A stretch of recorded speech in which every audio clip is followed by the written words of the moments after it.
નમસ્કાર નડિયાદ ચેકપોસ્ટ લાઈવમાં આપનું સ્વાગત છે. આપ આજે પોસ્ટમાં જોઈ રહ્યા છો, જે વાંચી રહ્યા છો તે તદ્દન સાચી વાત છે. માહિતગાર સૂત્રો દ્વારા મળેલી માહિતી છે. માહિતગાર સૂત્રએ જણાવ્યું છે કે સિટી જીમખાનામાં ખુલ્લેઆમ જુગાર રમાય છે. શું આ બાબતે પોલીસ વિભાગ કાર્યવાહી કરશે? અને અધૂરામાં પૂરું બાબત એ છે કે આ સિટી જીમખાના ઉપર સિટી સર્વેના અધિકારીઓ દ્વારા તેમજ જિલ્લા કલેક્ટર શ્રીના આદેશ દ્વારા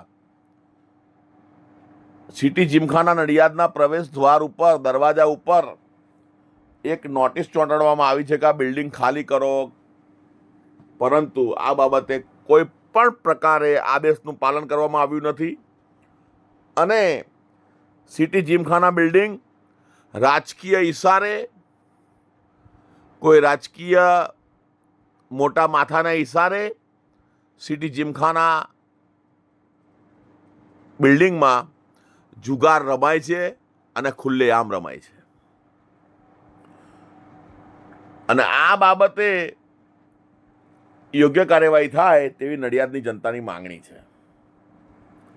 જો સિટી સર્વેના અધિકારીઓ દ્વારા એ બિલ્ડિંગની દરવાજા ઉપર નોટિસ લગાવેલી હોય તો પછી એ બિલ્ડિંગની અંદર આ જુગારનો અડ્ડો ચાલે છે કઈ રીતે? ત્યાં અંદર લોકો પ્રવેશે છે કઈ રીતે? અરે આવું તો ધુપ્પલ કામ હોતું હશે?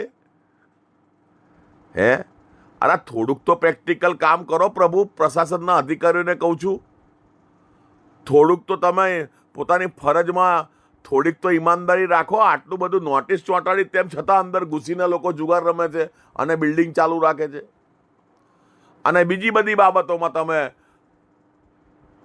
ગયા વર્ષે 25 જુલાઈ 2025ના રોજ અમો પાસે પ્રેસ કાર્ડ હતું, મારી પાસે માહિતી વિભાગનું મારું પોતાનું આઈડી કાર્ડ હતું, તેમ છતાં યોગી ફાર્મ ખાતે ભૂપેન્દ્રભાઈ પટેલના જે મુખ્યમંત્રી શ્રી આવ્યા હતા તેમના કાર્યક્રમમાં મને જવા દેવામાં આવ્યો હતો નહીં. મારી 3 કલાક સુધી મને એક જાતનું નજર કેદ કહો કે જે કહો એ તે મિશન પોલીસ ચોકીમાં બેસાડી રાખવામાં આવેલો હતો.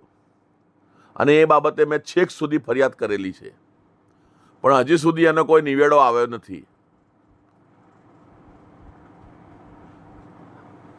તો એ બાબતમાં જુગારના અડ્ડા બંધ કરાવવા બાબતમાં કેમ એટલી બધી તાલાવેલી કરતા નથી? મને એ કાર્યક્રમમાં નહીં જવા માટે આખું પોલીસ વિભાગ ધ્યાન રાખીને બેઠું હતું કે આ ભાઈ આવે એટલે આને આપણે નજરકેદ કરવાનો છે, બરાબર? તો તમારી સામે આટલો મોટો સિટી સર્વે કચેરીનો નોટિસ ચોંટાડી તો પણ એ બિલ્ડિંગની અંદર પ્રવેશ કરીને અંદર જુગાર રમાય? ઓહો હો હો હો. આનાથી શું કહેવાય, આવા મારી પાસે કોઈ વર્ડ નથી બોલવા માટે.